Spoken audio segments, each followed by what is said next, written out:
Picture a premium mountain machine, right? Like Yeah. true twin geometry, zero toxic lacquers, Yeah. a really damp poplar core, and this lightning-fast sintered base that's pressed in a highly secretive British Columbia factory. Which is already a wild setup. Right. Now, I want you to picture the architect behind this uncompromising build. It's a 15-year-old kid, Yep. Just a high schooler. and his latest YouTube video, like the one documenting this whole process, is sitting at exactly 10 views. It's almost unbelievable. It really is. Yeah. So welcome to this custom-tailored deep dive, everyone. Today, we are exploring the absolute collapse of traditional manufacturing gatekeeping. We're looking at a company called Cloud Snowboards and their flagship model, the PRIY X. Right. And the digital footprint of this brand is just completely incongruous with the physical product. Oh, completely. You've got this YouTube channel sitting at 29 subscribers and a Discord link. Mm-hmm. But that's paired with marketing copy, geometric precision, and material selection that seriously reads like a legacy brand. Yeah, a brand with like a 30-year pedigree and an R&D budget the size of a small country. Exactly. Okay, let's unpack this. Okay. Because the juxtaposition here is what makes this whole thing so fascinating. It really is the ultimate case study because, I mean, for decades, the barrier to entry in hard goods manufacturing was just insurmountable for a single person, especially for something as highly stressed and, dynamically complex as a snowboard. You needed massive upfront capital, right? Exactly. You needed huge capital, deep industry connections to even source the materials, and basically massive leverage to secure any time on a factory floor. Which a 15-year-old obviously does not have. Right. So watching a high school student casually dismantle those barriers using modern digital tools and direct-to-builder relationships, well, it challenges everything we assume about how physical products actually get brought to market today. It does. But to truly appreciate what this kid is attempting, we first have to examine the sheer technical sophistication of the product they've designed. Because if the PRIY X was just some generic, heavy, extruded base plank of wood with a cool graphic slapped on it. Which is what you'd expect, honestly. Yeah, exactly. If it was that, this wouldn't be much of a story. But the technical specifications they are throwing down are incredibly aggressive. They really are. They went with a true twin shape, meaning it's totally symmetrical from nose to tail for seamless switch riding, right? Mm-hmm. And a traditional camber profile, which immediately signals this board is meant to be pushed hard. It's like a tightly coiled spring underfoot. Ready to just explode with energy. Exactly. But here's the thing. They paired that explosive traditional camber with a 6 out of 10 medium flex rating. And usually, you see traditional camber profiles slapped on incredibly stiff, demanding decks. Yeah, like boards built for Olympic-level slope-style riders. Or giant slalom racers, you know? But wait, let me push back a bit here. Because the site explicitly positions the PRIY X as an all-mountain board. They're claiming you can hit the park in the morning and carve back bowls in the afternoon. That's the claim, yes. Isn't an all-mountain board usually a compromise? Oh. Like a jack of all trades but master of none? If you try to build a board that does everything, doesn't it just end up being okay everywhere but excelling nowhere? It's a fair question, but they actually dodged that entirely. The PRIY X boasts a 10 out of 10 for base speed, a 9 out of 10 for edge hold, and a 9 out of 10 for damping and chatter control. Oh, wow. Those are serious numbers. They are.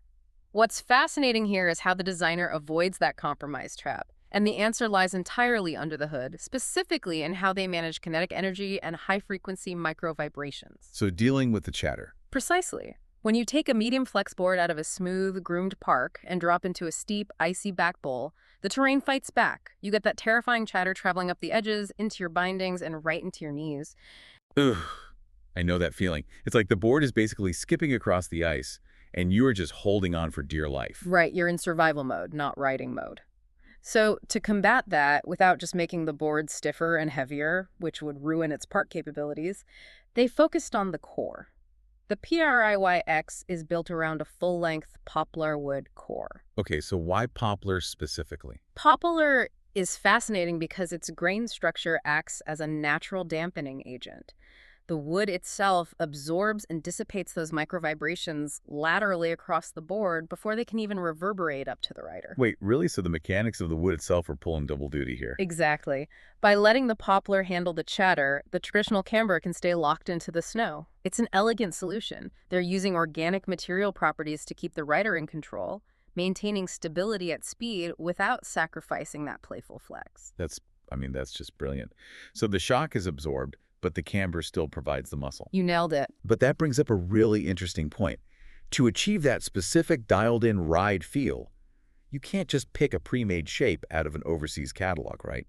You need absolute control over the pressing process. You really do.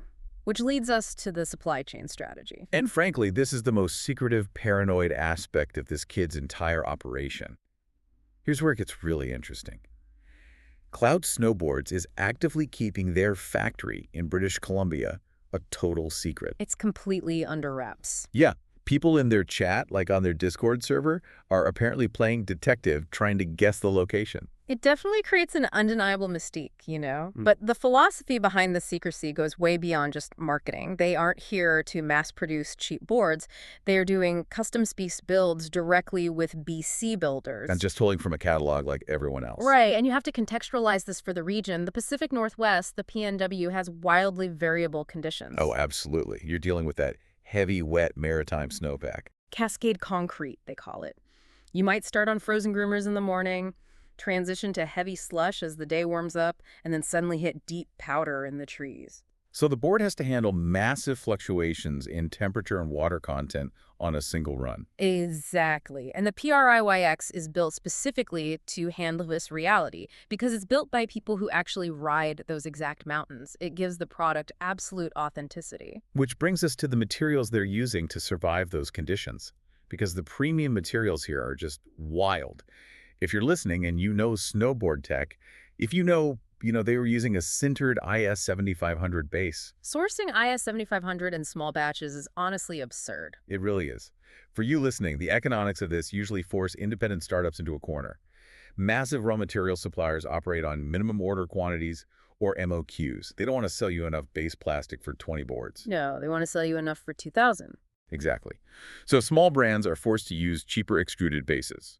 But a sintered base like IS 7500 and Bash, which is basically heated and pressurized polyethylene powder, it's highly porous. It holds wax incredibly well, manages slushy snow perfectly, and is super durable. But it is very expensive, and getting a supplier to even return your calls for a microbatch, incredibly difficult. Right. And on top of that, they're wrapping it with a glossy PBT top sheet for premium looks and heavy impact resistance.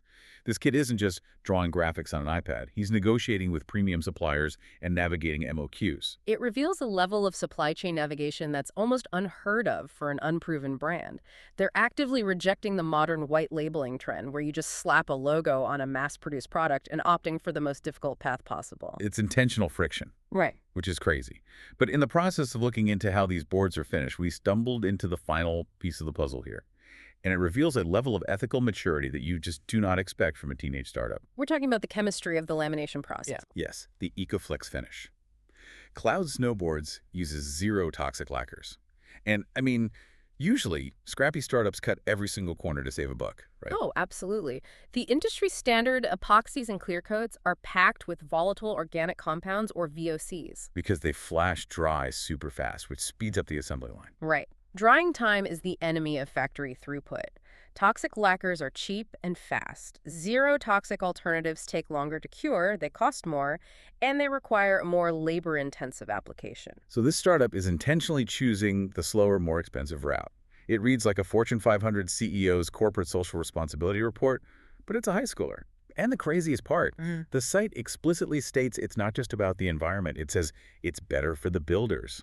Which is just, wow, that phrasing shows incredible foresight. I know. They are literally thinking about the lung health of the factory workers physically sanding and spraying these boards in BC.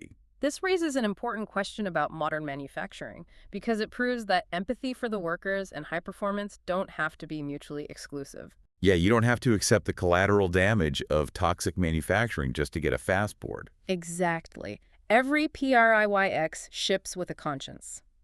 And they're doing it with 0 leverage. When a massive corporation does this, they have economies of scale to absorb the cost. This kid is absorbing the financial hit entirely on principle. It's a profound statement. So what does this all mean? Let's bring this all together for you listening. Whether you're catching up on snowboard tech or looking for entrepreneurial inspiration, or you just love an underdog story, the takeaway is clear. The gatekeepers are gone. Deep expertise, premium execution, and ethical manufacturing. They aren't restricted to massive corporations anymore. Exactly. The playing field has been completely redrawn. Which leaves us with a final lingering thought to chew on. Think about this 15-year-old kid. He has a 29-subscriber YouTube channel, a Discord link, and zero industry connections. Right. Yet he leveraged a secret BC factory to engineer a zero-toxic, custom-spec, sintered base mountain machine from absolutely nothing. It really puts things in perspective. It does. If a teenager who can't even legally drive a car to the ski lift can bypass the gatekeepers of a multi-billion-dollar industry, what industry is safe from the next kid with an internet connection and a vision? That's the real question. And more importantly, what passion projects are you leaving on the table right now simply because you convinced yourself you were underqualified?